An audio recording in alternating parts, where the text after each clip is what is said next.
Hello everyone, welcome to शुबूज world and I am Shubhangi. और आज की रेसिपी में मैं लेकर के आई हूँ बेसन और ब्रेड की एक बहुत ही बेसिक रेसिपी। वो है बेसन ब्रेड टोस्ट, जो कि बहुत ही इजीली बन जाती है, बहुत ही सिंपल होती है और साथ ही सबको बहुत ही ज़्यादा पसंद आती है। तो चलिए इसे बनाते हैं।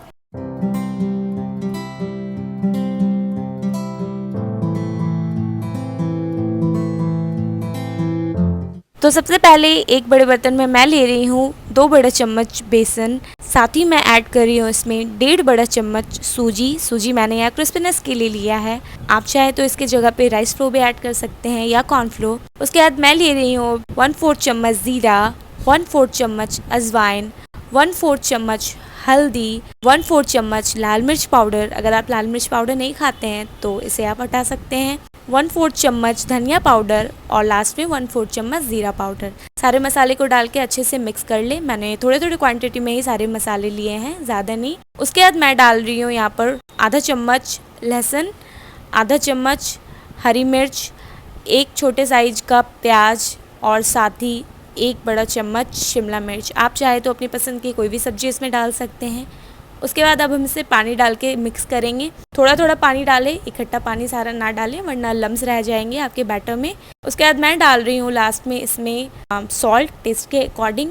और आप एक बार कंसिस्टेंसी चेक कर लें। आप अगर चाहे तो इसमें थोड़ी पानी और ऐड कर सकते हैं, इसे पतला कर सकते हैं ताकि ब्रेड को बैटर में कोट करने में आसानी होगी। यहाँ पर मैं ले रही हूँ 2 ब्राउन ब्रेड और इसे मैंने कट कर लिया है छोटे छोटे टुकड़ों में ताकि बैटर जो है कोट करने में आसानी हो।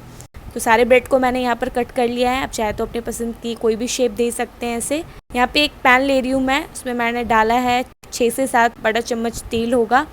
मैं इसे डीप फ्राई नहीं करूँगी, मैं इसे शैलो फ्राई ही करूँगी। अब एक एक करके हम अपने बैटर को ब्रेड में लपेट के हम इसे डालना स्टार्ट करेंगे। तेल ध्यान रहे बहुत ज़्यादा गर्म ना हो और बहुत ज़्यादा ठंडा भी ना हो। बहुत ज़्यादा गर्म होगी तो आपकी जो ब्रेड है वो जल जाएगी और ठंडी होगी तो वो कुक नहीं होगी प्रॉपरली। इसलिए मीडियम पे रखें फ्लेम, और जब ये आप इसे फ्राई करें तो आप फ्लेम को थोड़ा लो कर दें। उसके बाद फ्राई करें, तब ये अच्छे से प्रॉपरली चारों तरफ से फ्राई होगी। तो पहली कोट हमारी यहाँ पर फ्राई हो गई है और दूसरी कोट फ्राई हो रही है। तो यहाँ पर हमारे सारे पकौड़े रेडी हो चुके हैं। बहुत ही टेम्पटिंग लग रहे हैं, बहुत ही टेस्टी लगती है एंड बहुत ही जल्दी बन जाती है। बेसिक रेसिपी है। So do give it a try at home and let me know in the comment section. And अगर आपने अब तक मेरे चैनल को सब्सक्राइब नहीं किया है तो please subscribe my channel and thank you so much for all the love and support. I am always grateful to you all.